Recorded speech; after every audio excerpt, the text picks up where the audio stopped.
This stay-at-home dad was actually a hidden special NIS agent doing everything he could to conceal his identity from his naive and sweet wife. He had just sent off his friend, who was also a killer, when suddenly his friend was shot in the head, and the culprit was none other than his wife, who had always lived as a quiet housewife. Dohun's friend, Wolf, visited his home and the two enjoyed drinks together. Wolf also gave Yura a table lamp. On it was a message. The words appear only when the light is off and disappear when it's on. Yura stared at the lamp as it flickered, remembering something a boy had once told her. If someday you get to live under bright lights, never forget what lies at the end of them. While at the house, Wolf accidentally dirted his clothes. When he changed, Yura happened to see a mark on his chest. After Wolf left, Yura, burdened with heavy thoughts, hid the lamp deep inside her wardrobe. Shortly after, she remotely shot and killed Wolf. Then she went grocery shopping as if nothing had happened. Following Wolf's death, Director O examined the body. The moment she saw the symbol and the wound marks, fear crossed her face.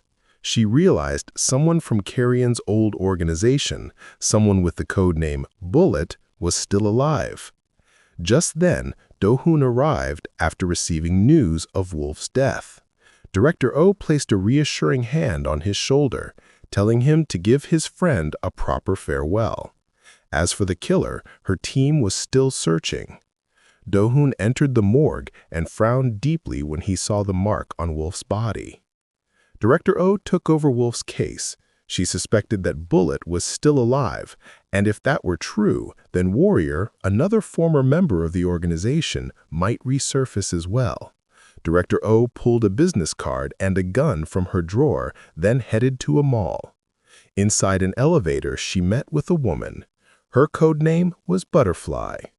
Director O informed Butterfly that Bullet had reappeared and slipped documents into her bag. At her safe house, Butterfly examined the files, photos from recent cases, including pictures of Wolf's body. Later, Director O returned home to find Butterfly waiting for her. Butterfly was an old acquaintance of both Bullet and Warrior, but she hadn't heard from them in years. Director O asked how she felt hearing about her old friends again. Butterfly replied that she no longer had ties to any of them. She had taken too many lives, and her sins were unforgivable. She no longer cared whether she lived or died. She only wanted to protect her daughter. Before leaving, Butterfly revealed an important detail. The assassinated killer's secret phone should contain information about Bullet. That was Warrior's habit. Director O immediately went to the hotel. In the hallway, she brushed past a person wearing a black hat who slipped away through the emergency exit. Something about the figure felt suspicious, but she didn't think much of it at the time. She searched Wolf's hotel room thoroughly, but didn't find the secret phone. Back at headquarters, she pulled up the hotel surveillance footage. There, she noticed the same black hat figure again. She suspected the person was an assassin from another group and ordered an investigation. The figure was about 165 centimeters slim-built. Director O thought the killer might be a woman, but she didn't rule out the possibility of a man. Cut to Yura sitting in a taxi, removing her black hat, holding the case phone in her hand. When Director O returned to her office, she opened her safe and immediately realized someone had tampered with her documents. She didn't need to guess. She knew Dohun had been there.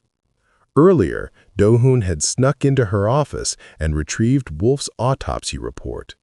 Then Director O called Yura and arranged to meet her at her home. Meanwhile, Dohun received a new mission. This time, the target was a man, an English tutor. Dohun watched the man from across the street. After class, the tutor received a message, and his expression instantly turned vicious. Dohun followed him, boarding the same bus and secretly taking photos.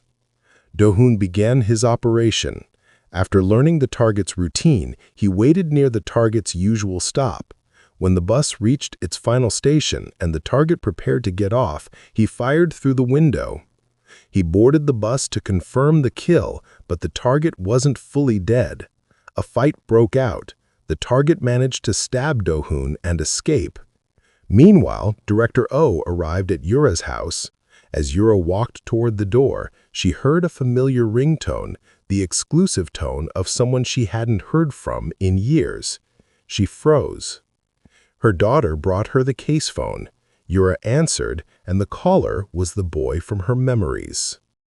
A phone call from this clueless assassin terrified Yura so much that she began trembling. In Yura's memory, a long-lost companion named Taegu called her years later, simply saying, "Long time no see." Yura was deeply shocked. Childhood memories of sniper training suddenly surged back. Yura comforted her daughter and sent her back to her room. Then she locked all doors and windows, turned off every light, and took out a knife. Only after preparing herself did she dare to return the call, but no one picked up. Elsewhere, Dohun was still pursuing his target. After escaping from a bus, the target stole a car and fled. Dohun immediately reported the mission failure to Director O. But Dohun hadn't told the whole truth. He had planted a tracker in the target's car. Dohun was injured during the mission, so Director O helped treat his wound. Dohun then voiced his concern. What exactly were the tattoos on Kalyan and Wolf? Director O dodged the question, saying only that it was the emblem of an organization and refusing to reveal more. She warned Dohun that it was none of his business. At the same time, Yura was terrified by Taegu's sudden reappearance and even considered moving away. Early the next morning, Yura awoke to find that neither Dohun nor her daughter were home. Panic overwhelmed her as she imagined every possible worst-case scenario. Fortunately, they had only gone out to buy breakfast. Seeing them return safely, Yura finally breathed a sigh of relief. It had been a false alarm. Later that day, Dohun searched the target's residence and found a gun and a hidden safe. Unable to open it, he took the entire safe with him. Dohun kept searching for the fugitive, but found nothing. Disappointed, he returned home. Just as he drove into the underground parking garage, the target appeared, pointing a gun at him and demanding to know where the safe was. He forced Dohun into the car, and a fierce fight broke out inside. Dohun knocked the target unconscious. Soon after, his family came downstairs looking for him and saw Dohun speeding away.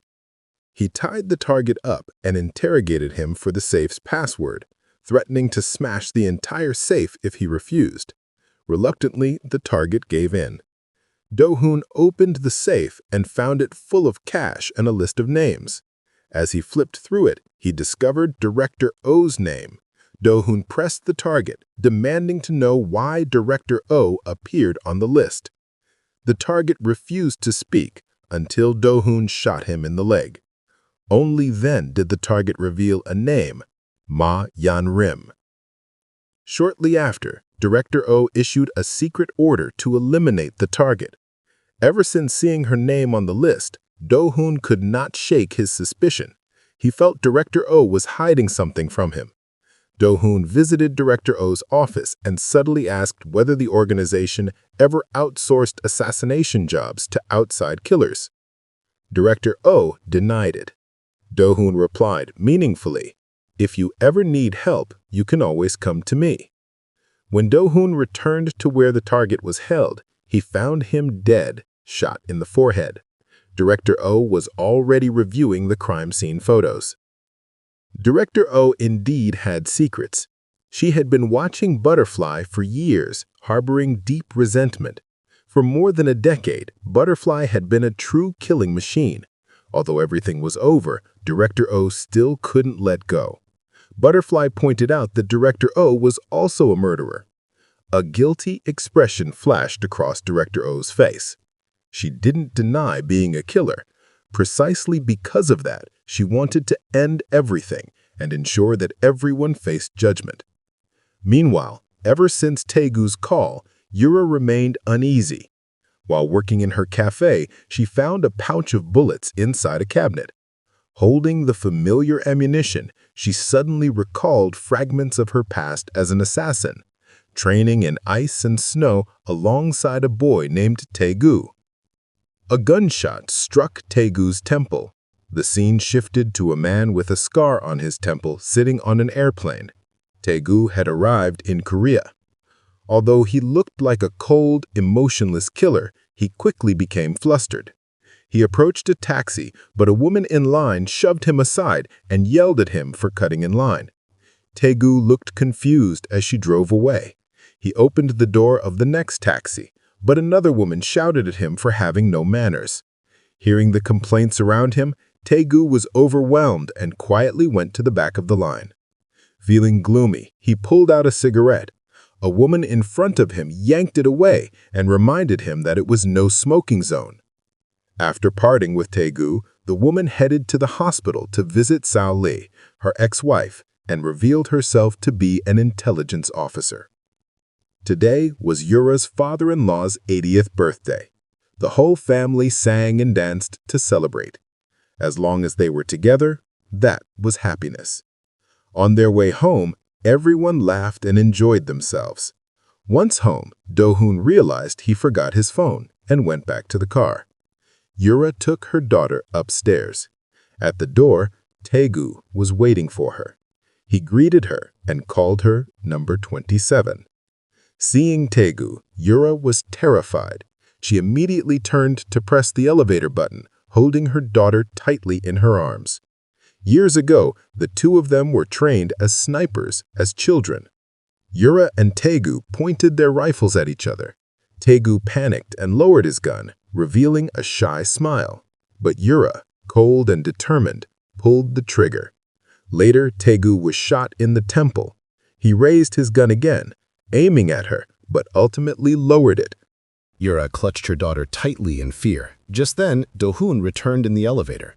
When the doors opened, Dohun immediately sensed something was wrong. Mistaking Taegu for a threat, he grabbed him at once. Panicking, Yura lied and said Taegu was her cousin. The two men turned to look at her, and the misunderstanding was finally resolved. This cousin who suddenly appeared did not arouse any suspicion from Yura's family. Dohun chatted warmly with him, and Yura's daughter also took a liking to her uncle. Only Yura wore a troubled expression. She could not erase the memories of witnessing Taegu kill in the past. His sudden appearance had completely caught her off guard.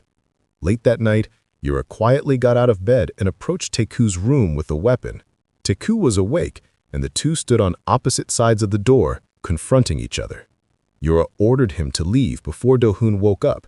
Taegu remained unfazed, explaining that he came to settle things and would not harm her. But Yura needed to finish Wolf's mission first to keep her family safe. The next morning, Taegu tried to sneak out, but as soon as he opened the door, Grandpa appeared holding a cake, thrilled to welcome this cousin. He hugged Taegu and invited him back inside. Everyone now treated Taegu as family, warmly including him.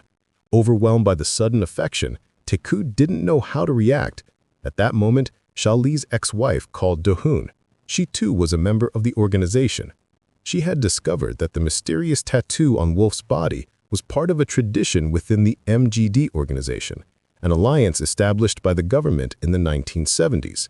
In the 1990s, Korea created a new mercenary group, and the tattoo designs changed. The old alliance and new alliance were connected yet distinct. The old alliance functioned like private assassins, while the new alliance smuggled weapons and humans, essentially operating as a criminal enterprise. Kalyan and Wolf had different tattoo patterns, which meant, according to Xiaoli's ex-wife, they belonged to different branches of the old and new alliance. As they spoke, Dohun's daughter ran into the room, forcing him to end the call. Meanwhile, Taegu continued pretending to be part of Yura's happy household, while privately pressuring Yura to give him an answer soon. After that, he returned to the living room. This time, he was pulled into helping make kimchi and accidentally spilled sauce all over his white shirt. Dohun took the chance to slip out and meet with his colleagues. Xiaoli's ex-wife continued her report. The main suspect in Wolf's murder was a killer known as Bullet, who shot victims in the throat.